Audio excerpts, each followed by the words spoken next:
I'm Lavínia, I'm here with Mariana, and we are joined by the amazing Dr. Stefanie Milam. How are you doing, Dr. Stefanie, with this incredible, amazing day? It has been such an exciting day. I'm on cloud 9 right now. It's very exciting. So it's especially exciting for science because we finally have the first science images of James Webb Space Telescope. And after many years of expectations and preparations, for those who might not know, Dr. Milam, can you talk a little bit about the importance of this moment for science? Absolutely. So we have successfully launched the most complex space telescope mission, unmanned mission that NASA has ever endeavored. This was launched on Christmas Day, of last year.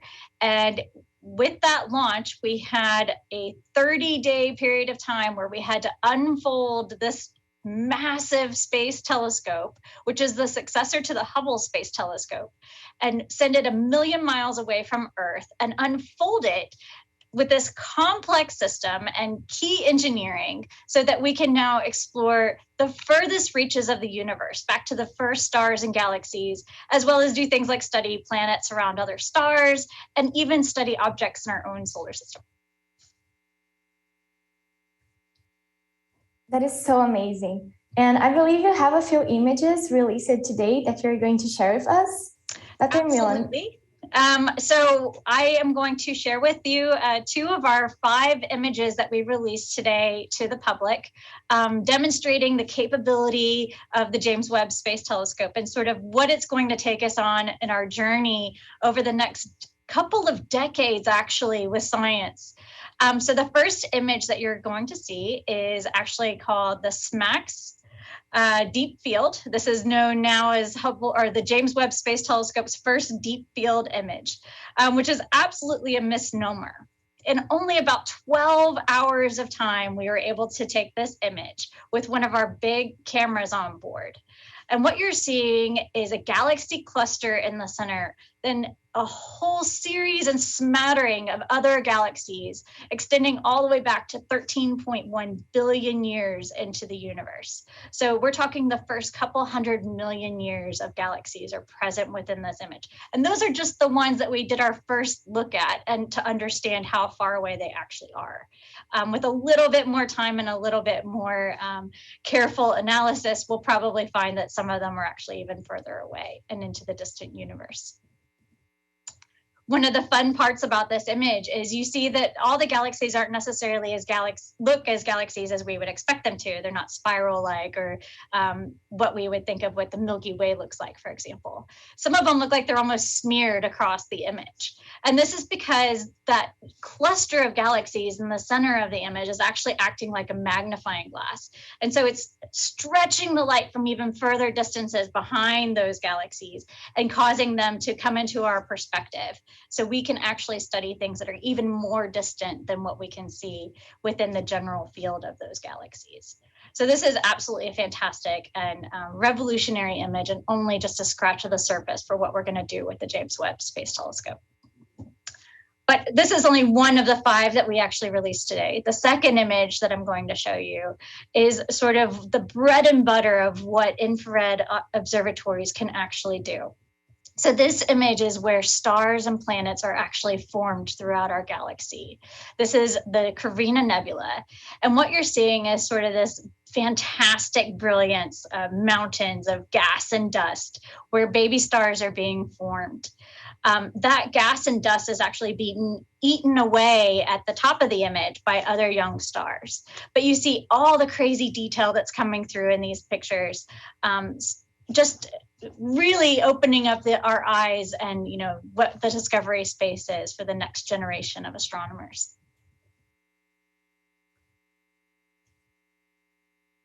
Yeah, that's absolutely incredible. But as you said, it's just the scratch surface of what Webb is actually able to do. So that's very incredible. We're looking back at the early ages of the universe. So Dr. Milam, you are directly involved with the James Webb Space Telescope mission. So if you could tell us a little bit about what your role is in the mission and also about how Webb will contribute to your research as a planetary scientist? Absolutely. So I am a planetary science on the James Webb, planetary scientist working on the James Webb Space Telescope. And so what that means is we designed this huge space telescope that's designed to discover the first stars and galaxies of our universe, really look at the distant universe. But we wanted this telescope to have all the capability, the scientific discovery space that the Hubble Space Telescope has. So that includes studying planets around other stars, but even studying things much closer to home, so objects in our own solar system. So having such an extremely large and sensitive telescope, that proved to be really challenging because objects in our solar system move compared to our background stars and galaxies. And a lot of them, think, for example, Mars or Jupiter or Saturn, are really, really big and really, really bright.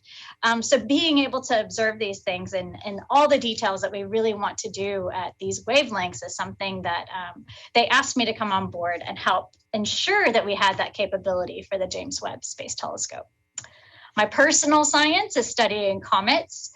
So comets are like the fossils of when our planets formed in our own solar system. So it tells us a little bit about what the environment was like. So if you think to that Carina Nebula image, all that dust and gas that is forming all new stars and planets, some of it's actually preserved and frozen into these icy dust balls. And that is what makes up things like comets or asteroids in our own solar system.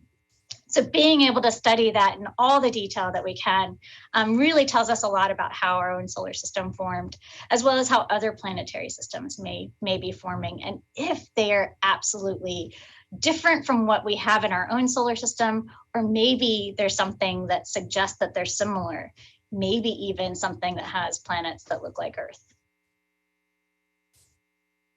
This is as amazing as it is complex. And you have achieved careers that are just a dream for many girls and women around the world.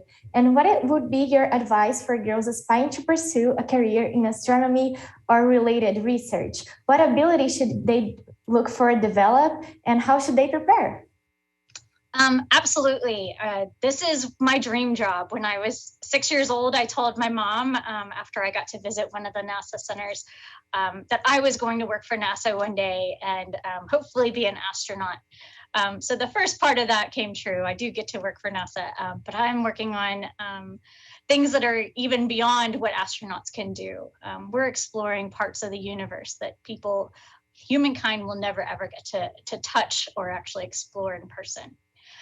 So this is a great opportunity. And what my advice is for girls or anybody that wants to work for a space agency, work on the next generation of telescopes, large telescopes being built all over the world, those that are being built in space, or even things that we're planning to do on the moon and Mars in the future, is to absolutely pursue all the sciences, everything from biology to physics and chemistry and astronomy. But you also need to know a lot about the history. Astronomy is absolutely history. We learn from all of the previous observatories, all the other telescopes, the first generation of telescopes, like the Hubble Space Telescope, for example. And we apply that knowledge so that we can then start breaching the new realms of exploration and understanding what that background is and how to make technology improved so that we can actually do things like what we're doing with the James Webb Space Telescope now. Studying the first stars and galaxies took a lot of innovation in our detectors and the technology to build something so large and complex. Also, it is really, really important to be a good writer. Not only are you writing to the scientific community to tell them about your science, but you have to be able to convey your own science to the general public, to students, to girls like yourselves. So understanding how to communicate, how to write is something that's really, really essential and part of being a scientist at NASA. So I hope that is enough inspiration and motivation for anybody to start pushing forward with their dreams.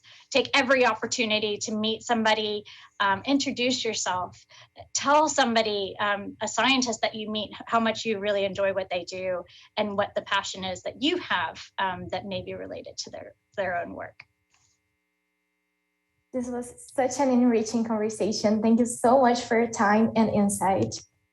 Thank you so much for having me, and I hope you have a wonderful summit.